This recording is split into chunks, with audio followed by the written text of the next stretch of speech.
Berfirmanlah Tuhan kepada Samuel. Berapa lama lagi engkau berduka cita karena Saul? Bukankah ia telah kutolak sebagai raja atas Israel? Isilah tabung tandukmu dengan minyak dan pergilah. Aku mengutus engkau kepada Isai, orang Betlehem itu, sebab di antara anak-anaknya telah kupilih seorang raja bagiku. Tetapi Samuel berkata, bagaimana mungkin aku pergi? Jika Saul mendengarnya, ia akan membunuh aku. Firman Tuhan. Bawalah seekor lembu muda dan katakan, aku datang untuk mempersembahkan korban kepada Tuhan. Kemudian undanglah Isai ke upacara pengorbanan itu. Lalu aku akan memberitahukan kepadamu apa yang harus kau perbuat. Urapilah bagiku orang yang akan kusebut kepadamu. Samuel berbuat seperti yang difirmankan Tuhan, dan tibalah ia di kota Betlehem. Para tua-tua di kota itu datang mendapatkannya dengan gemetar dan berkata, adakah kedatanganmu ini membawa selamat? Jawabnya, ya, benar. Aku datang untuk mempersembahkan korban kepada Tuhan. Kuduskanlah dirimu, dan datanglah dengan daku ke upacara pengorbanan ini. Kemudian ia menguduskan Isai dan anak-anaknya yang laki-laki, dan mengundang mereka ke upacara pengorbanan itu. Ketika mereka itu masuk, dan Samuel melihat Eliab, lalu pikirnya, sungguh, di hadapan Tuhan sekarang berdiri yang diurapinya.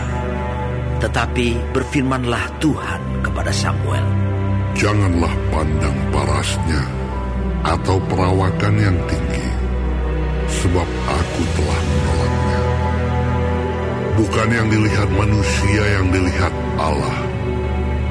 Manusia melihat apa yang di depan mata, tetapi Tuhan melihat hati. Lalu Isai memanggil Abinadab dan menyuruhnya lewat di depan Samuel. Tetapi Samuel berkata, orang ini pun tidak dipilih Tuhan. Kemudian Isai menyuruh Syama lewat. Tetapi Samuel berkata, orang ini pun tidak dipilih Tuhan. Demikianlah Isai menyuruh ketujuh anaknya lewat di depan Samuel. Tetapi Samuel berkata kepada Isai, semuanya ini tidak dipilih Tuhan. Lalu Samuel berkata kepada Isai, inikah anakmu semuanya? Jawabnya, masih tinggal yang bungsu, tetapi sedang mengembalakan kambing domba. Kata Samuel kepada Isai, suruhlah memanggil dia, sebab kita tidak akan duduk makan sebelum ia datang kemari. Kemudian disuruhnyalah menjemput dia.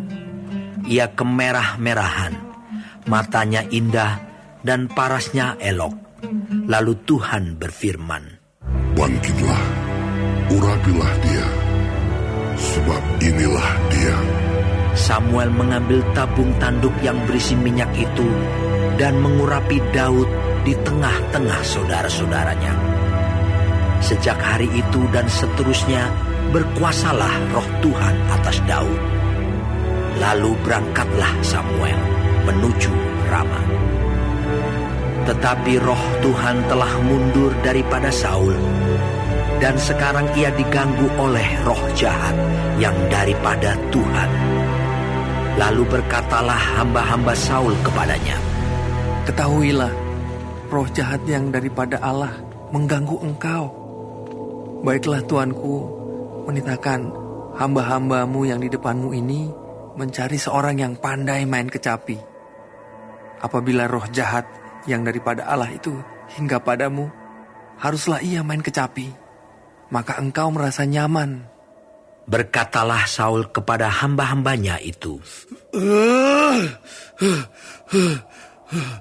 carilah bagiku seorang yang dapat main kecapi dengan baik, dan bawalah dia kepadaku.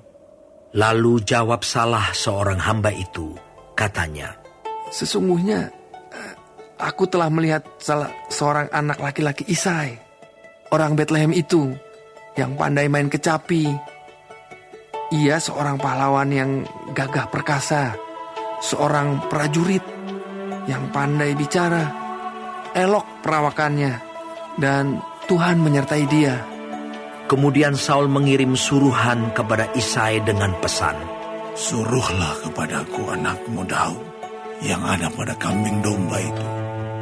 Lalu Isai mengambil seekor keledai yang dimuati roti, sekirbat anggur, dan seekor anak kambing. Maka dikirimkannyalah itu kepada Saul dengan perantaraan Daud, anaknya. Demikianlah Daud sampai kepada Saul dan menjadi pelayannya. Saul sangat mengasihinya, dan ia menjadi pembawa senjatanya. Sebab itu Saul menyuruh orang kepada Isai mengatakan, Biarkanlah Daud tetap menjadi pelayanku, sebab aku suka kepadanya. Dan setiap kali apabila roh yang daripada Allah itu hingga pada Saul, maka Daud mengambil kecapi dan memainkannya. Saul merasa lega dan nyaman, dan roh yang jahat itu undur daripadanya.